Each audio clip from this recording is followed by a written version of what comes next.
of spirit you are. And tell somebody, show me your hands one more time. I got to see what kind of spirit you are.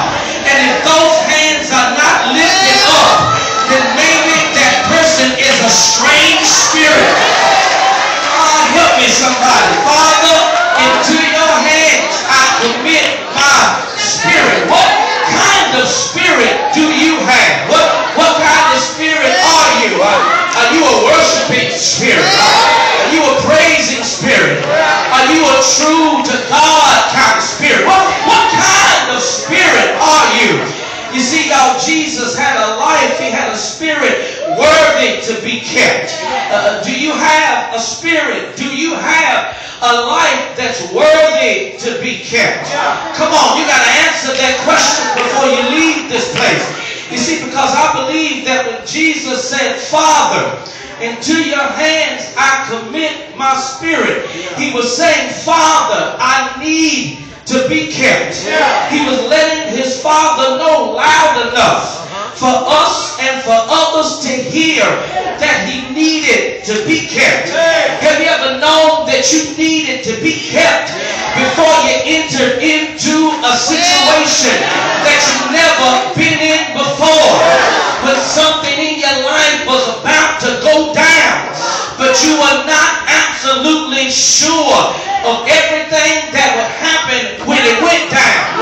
So you had the need to tell God, I need to be kept. I'm getting ready to go into this particular situation that nobody appears to be on my side.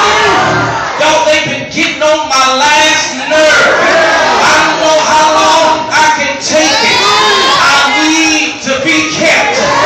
If you ain't never been on the verge of losing it, you've never been on the verge of feeling like taking somebody out, taking your own self out, then maybe you don't know what I'm talking about. But every now and then we enter into situations that are above our capacity to stay in check. So we have to ask God to keep us. Am I right about it? You see, you need to have the assurance that when you need to be kept, the Lord will have no issues when it comes to keeping you. So you just can't like God.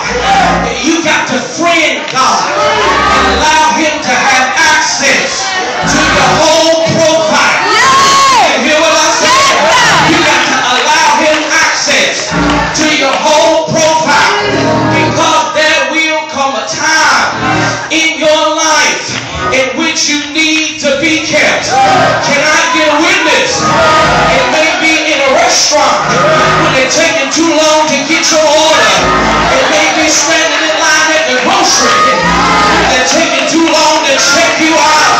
But every now and then, we all need to be kept.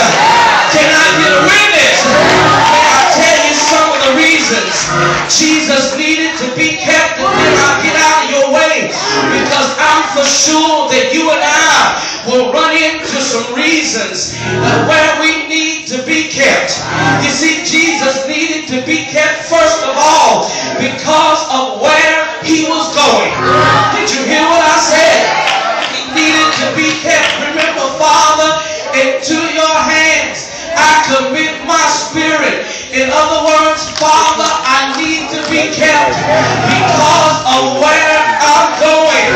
My brothers and my sisters, there's no question that between his death and his resurrection, Jesus descended into the lower parts of earth. He descended into hell. Yeah, that's what the scripture alludes to. In his initial sermon at Nazareth, Jesus said, the Spirit of the Lord is upon me, because he hath anointed me to preach the gospel to the poor. He has sent me to heal the brokenhearted. He has sent me to proclaim liberty to the captives. I've always wondered, brother and sister preachers, just who were the captives. But now I realize they could have been the folk who were held captive by the enemy, by the devil, until such a time as when Jesus would show up. Then Peter sheds further light on this notion of Jesus going down to hell by saying that Christ went and preached to the spirits in prison who were formerly disobedient. Now I am persuaded Jesus needed to be kept because of where he was going. The 3 hours of darkness was just a preview of what was to come. He was not at the end of his mission while he hung out on the cross. He was still engaged in spiritual warfare. It was just that the location of the battle had been temporarily changed. Jesus was moving his salvation operation to the devil's headquarters. He was going from hostility